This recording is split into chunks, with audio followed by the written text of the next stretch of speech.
On est donc à Discussion sociologique avec Paul Brochu. C'est notre 3e épisode.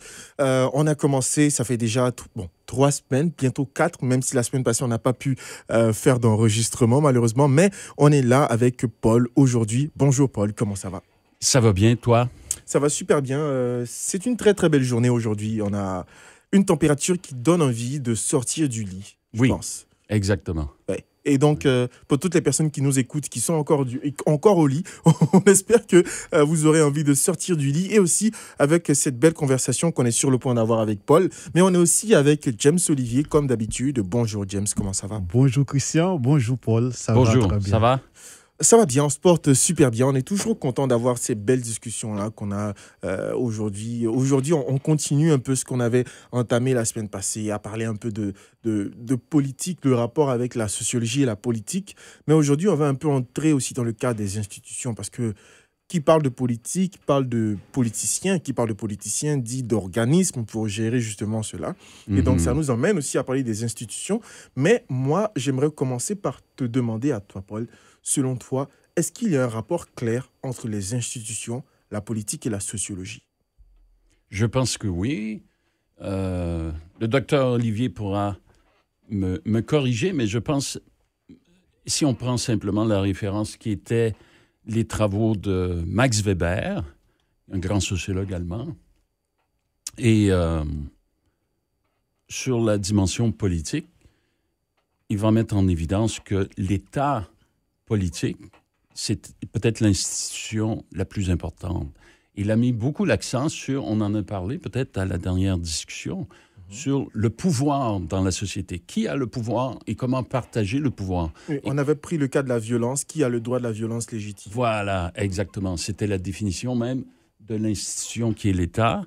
Et c'est pourquoi une société peut fonctionner, c'est que le pouvoir ou la violence légitime est réservé qu'à ceux qui représentent l'État et non pas aux autres.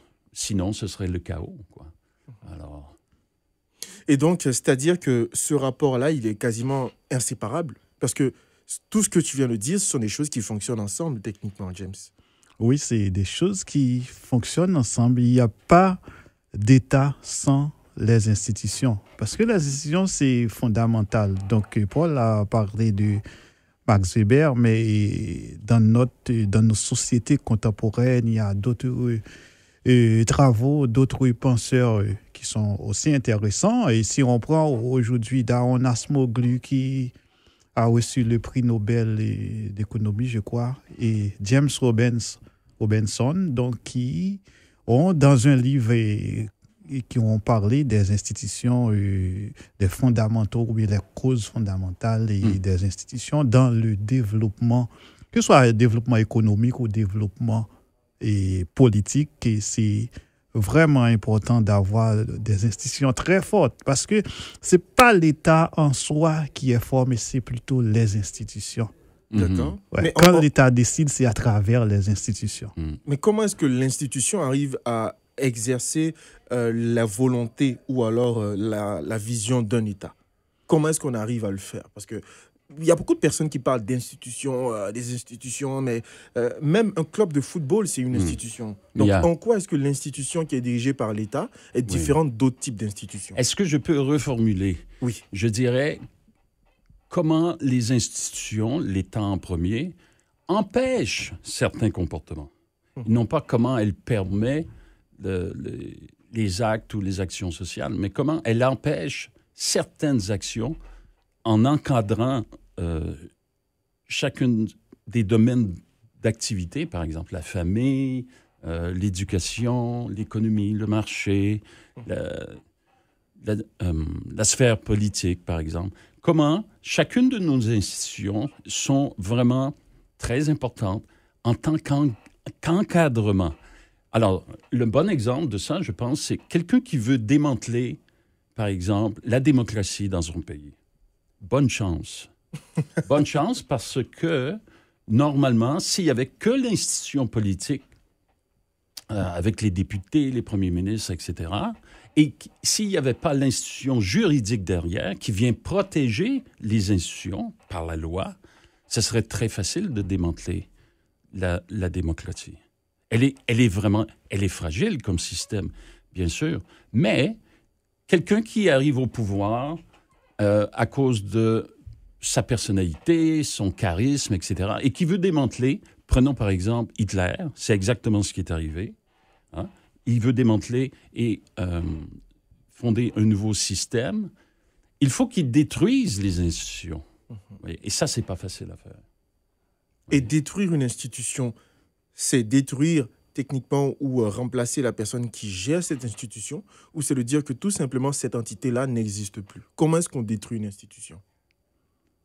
Bon, on a vu ça avec le retour de Donald Trump à la Maison-Blanche, et tout d'abord avec ce poste qu'il a créé pour son ami Elon Musk, donc qui a commencé à démanteler certaines institutions comme l'USAID, par exemple. On sait que l'USAID est l'un des bras financiers de beaucoup de recherches sur la santé, par exemple. Donc, on a vu ça au Manitoba, des programmes de santé qui ont été subventionnés ou bien financés en partie par l'USAID. Donc, et ça a eu vraiment des réactions du côté universitaire, puisqu'il y a des programmes de recherche sur le VIH et SIDA en Afrique, qui est mené ici au Manitoba, donc, et qui a dû arrêter ces programmes-là à cause des menaces et d'éradication de cette institution qui est l'USAID. On sait aujourd'hui ce que ça représente, parce que l'USAID, c'est je dirais, c'est le plus grand bailleur de l'aide humanitaire internationale à travers le monde. Donc, si on démantèle cette institution, donc on se pose la question, est-ce que c'est pas la fin de l'aide humanitaire? C'est pas la fin de l'aide pour les petits pays? Mais aussi, Paul vient de dire tout à l'heure que l'institution est protégée par la mention légale ou par l'appareil judiciaire. Quand c'est l'État lui-même qui est censé protéger ces institutions qui le démantèlent, comment est-ce que l'appareil judiciaire se défend face à ça? Ou alors l'appareil judiciaire est faible lorsque c'est l'État lui-même qui décide d'affaiblir les institutions? Oui. On peut toujours manipuler l'institution judiciaire en nommant des... comme aux États-Unis, on nomme des amis. À la Cour suprême ou des choses comme ça. On peut démanteler littéralement l'institution juridique qui est le fondement même de la légitimité du système. On est dans un système de légitimité non pas fondé sur la tradition ni sur le charisme personnel, mais plutôt sur la dimension rationnelle légale. C'est-à-dire que les lois votées ont un caractère raisonnable et raisonné. Et c'est pour ça que l'institution juridique existe.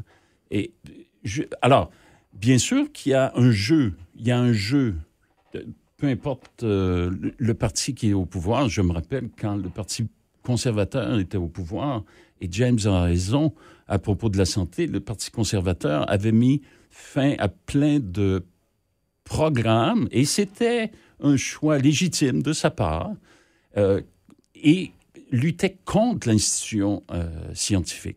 Et il y a beaucoup de chercheurs à l'époque qui étaient sortis dans les rues pour manifester contre le gouvernement, puisque le gouvernement avait coupé dans beaucoup de programmes sur le développement de la science, notamment en biologie, en génétique, en médecine.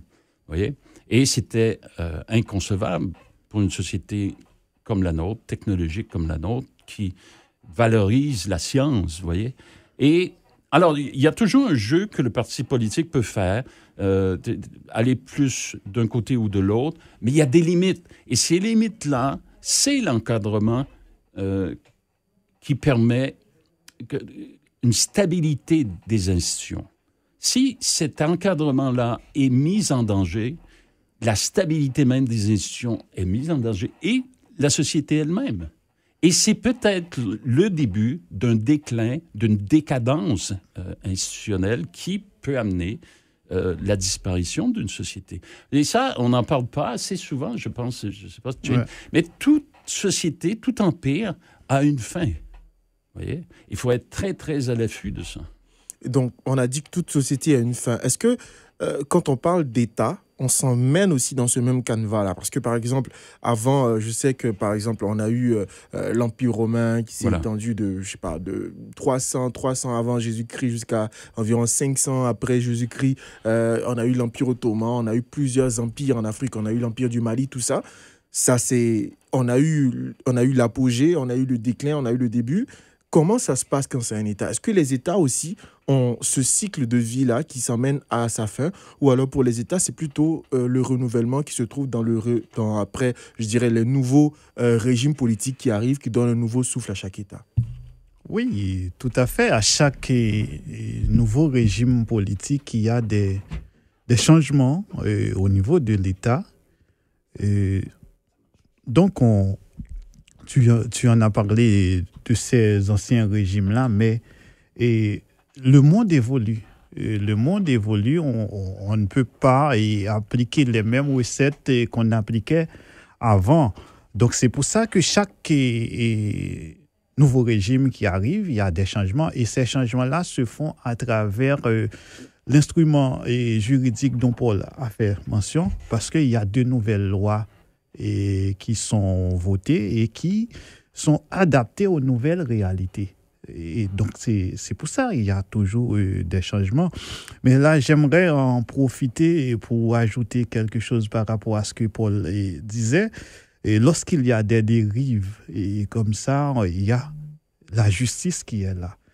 Même si le monarque ou le président, le chef suprême décide de placer ses amis à la tête de l'institution judiciaire, mais il y a toujours au niveau de la justice, parce qu'il y a plusieurs niveaux de recours, donc on peut saisir ces structures-là, ces instances-là pour casser des décisions politiques, et c'est ce qu'on a vu dans plusieurs pays, dont les États-Unis, avec la question de l'USAID dont on a parlé, même la crise à l'université Harvard et d'autres universités américaines qui ont dû faire face à la menace de Donald Trump. Est-ce que, Paul, tu aimerais rebondir là-dessus? Non, je pense que les exemples que tu donnes sont excellents. C'est effectivement le cas. Par exemple, l'attaque du gouvernement Trump contre l'université Harvard, hein, la Cour suprême a exigé du gouvernement de rembourser les coupures qu'on avait faites à Harvard pour des raisons idéologiques. Donc, vous voyez, le système fonctionne. Il est fragile, mais il fonctionne. Mais aujourd'hui, d'accord, James, vas-y. Ah oui, alors tu allais poser une question, mais moi, j'allais rebondir pour dire que ces menaces-là sont une forme de violence. Donc, on aura à parler de violence aussi dans cette chronique. Donc, je propose que tu lances, que tu entames le thème. Vas-y. Oui, ces menaces sont une forme de violence. Donc, il y a plusieurs auteurs, dont des sociologues, qui ont abordé cette question de violence. Pierre Bourdieu parle de violence symbolique. Symbolique, oui. Il y a des violences qui sont beaucoup plus physiques que d'autres, mais il y en a qui sont des violences symboliques, et c'est ça peut-être qu'on aura à parler, à aborder maintenant avec Paul. D'accord. Et moi, j'aimerais un peu sortir un peu de ce thème-là, parce qu'on a évoqué ce cas-là dans notre société actuelle. Et dans notre société actuelle, on sait par exemple qu'il y a plusieurs types déjà de gouvernements. Par exemple, si on part en Espagne, si on part en Allemagne, on a un gouvernement, je dirais, entre la monarchie toujours et entre la démocratie. Ici au Canada aussi, à peu près pareil. Mais par exemple, quand on part aux États-Unis, on a un gouvernement démocratique, mais avec un Sénat. Dans d'autres pays, c'est le président avec l'Assemblée nationale. Comment est-ce que, en fonction du régime qu'on décide d'adopter, on peut avoir des institutions qui ne sont pas forcément influencées par les politiques? Parce qu'on a des régimes avec un double niveau de décision. Donc, comment est-ce que le législatif, lui, il arrive à se protéger de toutes ces différences-là de régime? C'est vraiment une excellente question. Ça déborde un peu mes compétences, je dirais. Et parce que là, c'est assez spécialisé. Un politologue ou une politologue serait peut-être aurait plus d'expertise à répondre à cette question. Moi, comme sociologue, je ne suis pas spécialisé en sociologie politique, mais bien sûr, j'ai étudié un peu la question. Effectivement, comment on peut se débrouiller? Il faut que l'appareil politique, je dirais, à la fois législatif, mais aussi exécutif, ait une marge de manœuvre. Vous voyez, il ne faut pas que ça soit fixé à tout prix. Mais ça ne répond pas nécessairement à votre question, mais je voulais juste rajouter une chose, parce qu'on parlait de déclin, de décadence.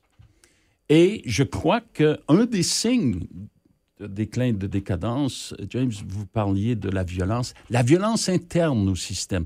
Quand le système fonctionne contre lui-même, ça, c'est un signe fort qu'il y a un danger d'échec du système. C'est-à-dire je pense que c'est dans la Bible, il y a dans les évangiles, on dit un royaume ne peut pas lutter contre lui-même. Vous voyez? En parlant du royaume, bien sûr, de Satan. Si Satan, son royaume ne peut pas être divisé contre lui-même. Parce que ça va être sa perte. Vous voyez? Mais si ça fonctionne pour les démons, ça fonctionne pour les humains aussi. Justement, James, tu as quelque chose à dire là-dessus? Bon, moi, je pense que tu as cité pas mal de pays. Chacun de ces pays a son régime politique. Aux États-Unis, c'est un régime présidentialisme. On parle de présidentialisme aux États-Unis, donc un peu différent par rapport au Canada, qui est la monarchie constitutionnelle. Voilà. Donc, comme Paul l'a dit, moi, je ne suis pas sociologue politique, et c'est vrai, mais j'ai lu un peu sur ces différents régimes-là. Et quand on a un régime présidentiel, ce qui diffère, donc on a un président, un vice-président, mais il n'y a pas vraiment de grande différence au niveau de la gouvernance, puisque c'est les institutions qui gouvernent. Partout, c'est les institutions. Là, on revient avec le concept d'institution, puisque c'est le régime qui est différent, mais les institutions, c'est un peu pareil. On a la justice, on a le Parlement, on a tout ça. Donc, on a le gouvernement, qui représente un peu l'État, mais les institutions qui sont là pour mettre en œuvre la politique de l'État. Et ces institutions sont régies par la loi. Et la loi, c'est le point commun dans tout ça. Il y a peut-être une chose que j'aimerais rajouter. On a parlé des institutions, mais pour l'instant, on n'a pas parlé des acteurs sociaux, des personnes qui sont dans les institutions.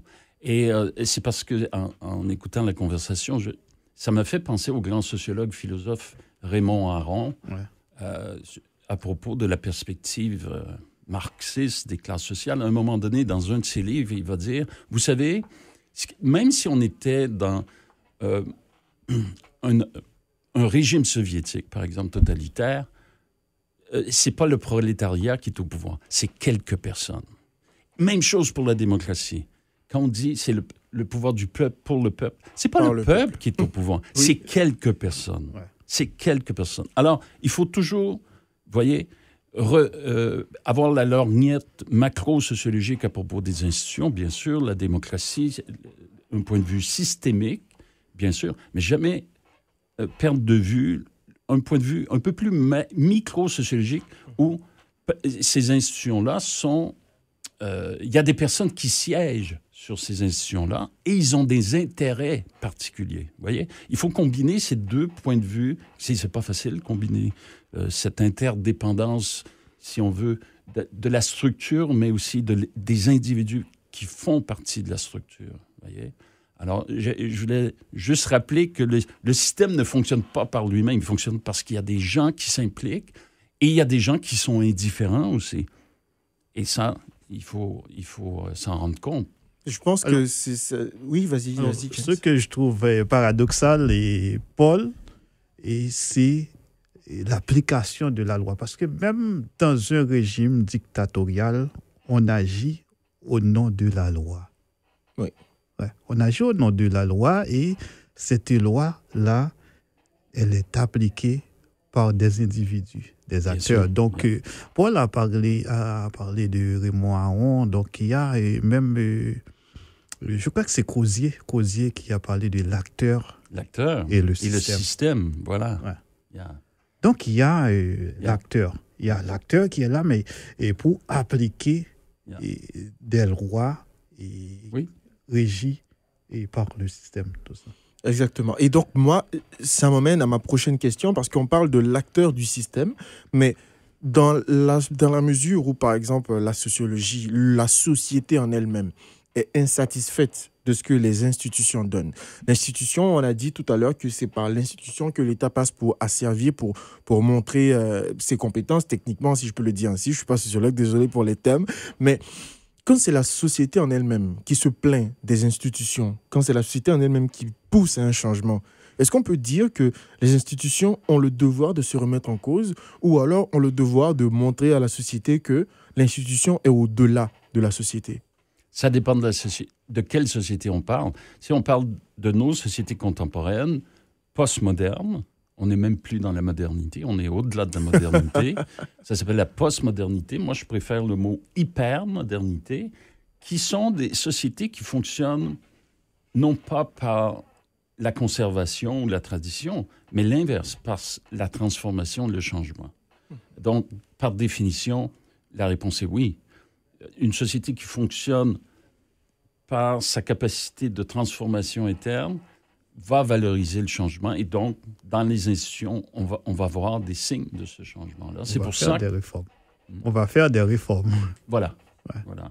Donc justement, les réformes, c'est la matérialisation peut-être du mécontentement de la société envers une institution. Si je ne sais pas si c'est un mécontentement, c'est le mécanisme ou une évolution même peut-être de régulation. C'est le mécanisme par lequel cette société se reproduit, le changement. Vous voyez? C'est pas facile à comprendre, non, mais c'est une société. Je vais vous donner l'exemple inverse. Une société traditionnelle, son mécanisme de régulation, c'est la reproduction du passé. Voilà. La reproduction du passé, comment? Oui, ce que nos pères ont fait, on le reproduit. Et ça marche très bien. Ça marche très bien. Et c'est pas nécessairement un principe simple, mais c'est un principe de reproduction du passé. Nos sociétés postmodernes disent non à la reproduction du passé et disent oui à l'innovation et au changement. Vous voyez? L'innovation et le changement, est-ce que c'est pas un peu, je dirais, quelque chose de dangereux pour nos institutions? Parce qu'on remarque que maintenant, il y a beaucoup d'institutions qui sont fragilisées par même les réseaux sociaux, rien que les réseaux sociaux. Oui. Parce que rien que par le fait de, par exemple, on a dit que c'est des personnes qui dirigent ces institutions-là, rien que par le fait de discréditer une personne qui est à la tête d'une institution, peut donner un coup à cette institution-là. On a maintenant des présidents qui essaient même de travailler leur image. On a un artiste français qui s'appelle Oli qui a dit on est dans quelle réalité notre président fait des TikTok. Le président français Macron qui est sur TikTok. On a Trump maintenant qui... grâce à son fils, a accepté pendant sa campagne, à participer à certains podcasts et tout le reste. On a d'autres présidents, comme le président d'El Salvador, qui même fait des vidéos où il danse sur TikTok et tout le reste.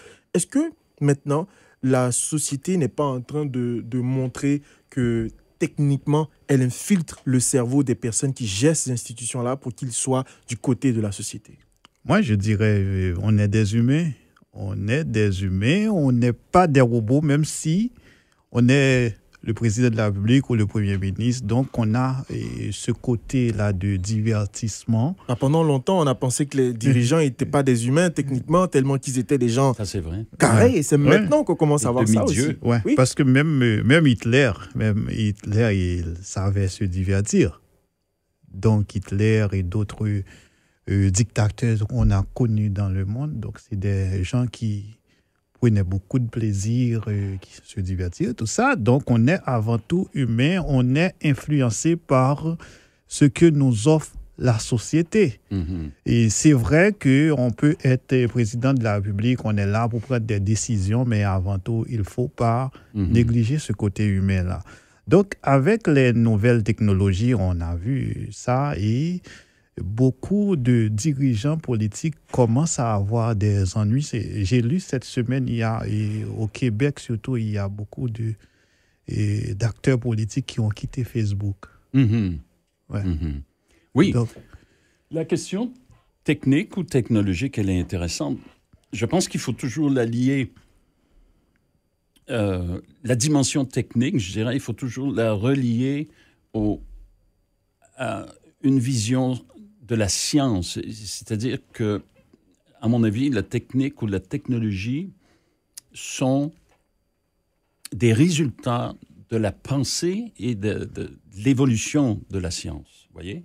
Alors, TikTok et tout, le téléphone portable, tout ça, c'est des innovations technologiques formidables, mais qui viennent d'abord de percer au niveau de la science en physique, en chimie ou peu importe, vous voyez. Et donc, il ne faut pas détacher l'un de l'autre. C'est-à-dire que dans nos sociétés... Alors, la question, c'est pourquoi on valorise tellement l'innovation et le changement? Parce qu'on a fait le choix d'être dans des sociétés où la science est le mode de raisonnement et la foi principale qu'on a, c'est la science. C'est pas la technologie, c'est la science. Et vraiment, depuis la révolution scientifique, on a vu une évolution des modes de vie et de la qualité de la vie. Vraiment, hein, l'espérance de vie, etc. Et là, on s'aperçoit que, en Occident, là, c'est un peu l'inverse. Hein? Ce que nous apportait la science en termes de bienfaits, là, ça commence à se renverser un peu. Et la technologie, dernière idée, la technologie est complètement neutre. Ça dépend de ce qu'on en fait. Vous voyez, récemment, le ministère de l'Éducation au Québec, avant la rentrée scolaire, pour les écoles au primaire, secondaire, on dit pas de cellulaire dans les classes. Vous voyez? C'est nouveau ou C'est totalement nouveau. Ouais. Pourtant, en Afrique, c'est quelque chose qui existe depuis, même jusqu'à présent, on n'utilise toujours pas les téléphones en classe. On n'a pas le droit d'apporter. Des fois, il y a des établissements qui, à l'entrée de l'établissement, pas dans la classe, fouillent les sacs des élèves ou des étudiants. Et si on trouve ton téléphone, on te le confisque pour l'année. Du coup, tu ne viens pas à l'école avec ton téléphone. Tu utilises seulement les ordinateurs de l'école qui sont là. Mais tu ne rentres pas avec ton ordinateur portable, pas avec ton téléphone. Donc, ça fait que certains étudiants, quand ils arrivent... Moi, ça a été mon cas dans mes études secondaires, je pense, le lycée où j'ai été. On n'avait pas le droit de rentrer dans le lycée avec des téléphones. Moi, j'avais mon téléphone. Du coup, quand on rentrait, on avait un ami qui habitait juste en face de l'école. On déposait tous nos téléphones chez lui. Et après, quand on sortait de l'école, on récupérait nos téléphones pour aller à la maison. Voilà. Donc, est-ce que ça, c'est pas quelque chose aussi qui, je dirais, pourrait... Parce que, par exemple, l'école, c'est une institution aussi. Est-ce que cette institution-là, en décidant de faire fi de cette évolution de la science-là, se protège pas de façon traditionnelle, comme tu l'as dit en parlant de le père et le fils qui répètent quelque chose, même dans une société qui avance. Est-ce que ce petit côté de conservation, ce petit côté conservateur des choses traditionnelles-là, ça ne permet pas de protéger les institutions plus fortement que à chaque fois devoir les mettre à jour dans une certaine sorte d'évolution qui n'arrête pas? Moi, je pense que, tout comme d'autres institutions, l'école a le droit de s'adapter aux innovations, au développement technologique. J'ai lu hier soir un article qui est paru sur le site Affaires universitaires, donc, qui a parlé il y a un désintérêt pour les livres aujourd'hui. Oui. Les étudiants ne vont plus à la bibliothèque. Donc, c'est à nous de voir comment corriger ça. Et c'est vrai, est-ce que le livre va disparaître? Oui. On ne sait pas, mais si il y a ce désintérêt-là, et nous, comme enseignants, comme chercheurs, il faut vraiment réfléchir sur d'autres stratégies pour enseigner aux étudiants, aux élèves, pour vulgariser nos productions, tout ça. Donc, si le papier est dévalorisé aujourd'hui, mais il faut trouver d'autres moyens, il ne faut pas dire aux gens, on doit rester dans ce cercle-là, mais il faut vraiment adapter aux nouvelles réalités. Yeah. Mais oui, exactement. Et dans une société qui valorise l'innovation, la transformation et le changement social, à cause de la pensée scientifique, il y a un préjugé, je pèse les mots, il y a un préjugé favorable pour les nouvelles technologies. On dit, nouvelle technologie, wow! Comme si elle allait réparer ou changer, apporter toutes les solutions. Des solutions, voilà, magiques. Oui. Hein? Il y a une pensée magique, même dans nos sociétés postmodernes, à propos de la technologie. Là, maintenant, c'est l'intelligence artificielle. Moi, je ne suis pas très enthousiaste par rapport à l'intelligence artificielle parce qu'elle est extrêmement forte, même aujourd'hui. Mais tout ça pour dire que, à la différence de l'exemple que vous donniez, Christian, au lycée où vous étiez, nos sociétés vont valoriser le changement de technologie. Apportons le changement immédiatement dans la classe et nous verrons les résultats. Vous voyez? La différence de comportement complètement inverse à un lycée, par exemple, où vous avez été, qui, a priori, va dire non, on ne change pas la façon d'enseigner. Vous voyez? Et c'est deux philosophies complètement différentes. Dans notre cas, on valorise ce changement-là immédiatement dans les classes avec un préjugé favorable en disant « oui, ça va apporter beaucoup de bienfaits ». Et on s'aperçoit que ça l'a apporté, en tout cas dans le cas du Québec, plus de dérangement et d'inattention chez les étudiants. Vous voyez? Ouais. C'était prévisible, mais on a un préjugé favorable. Favorable. Pourquoi les gens changent de téléphone à tous les 2 ans? Oh, les nouvelles technologies! Oh, il est plus puissant, etc. Mais c'est le même téléphone. Vous parlez aux mêmes personnes à l'autre bout. Vous voyez? Ouais. En fait, c'est même plus des téléphones, c'est des petits ordinateurs. Est-ce qu'on n'est pas un peu sur le cadre de la manipulation de la société avec ça? Parce que aussi, je pense que c'est le fait de...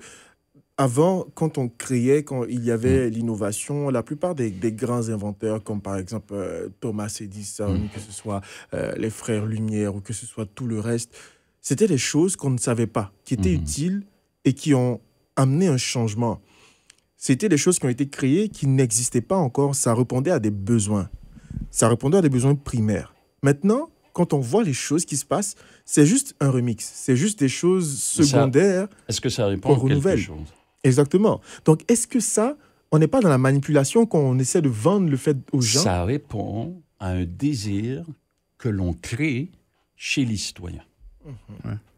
Ça ne répond pas à un besoin. Ça répond à un désir créé a priori par ces grandes compagnies.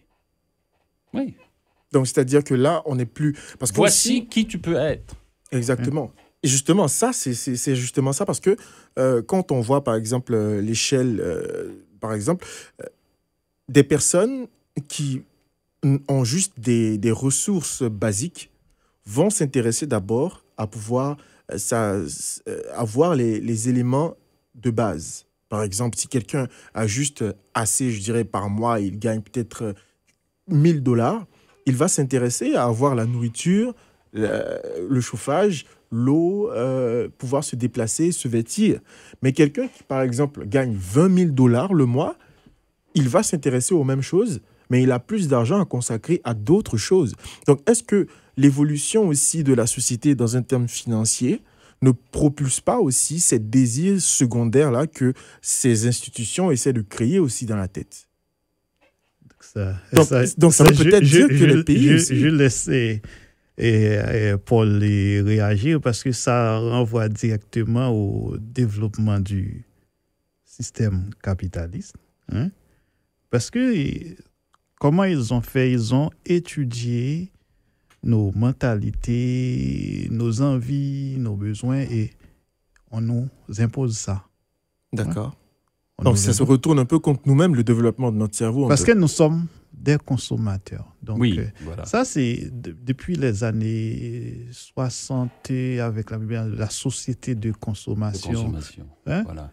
Qui des auteurs comme Guy Debord, oui. Tout ça. Yeah. Donc, même Jean Baudrillard. Qui est une excellente référence. Ouais. Donc, c'est ça. Dans le développement de la mentalité capitaliste. Ouais. Dans le développement en général du statut, non pas de citoyen, mais de consommateur. OK.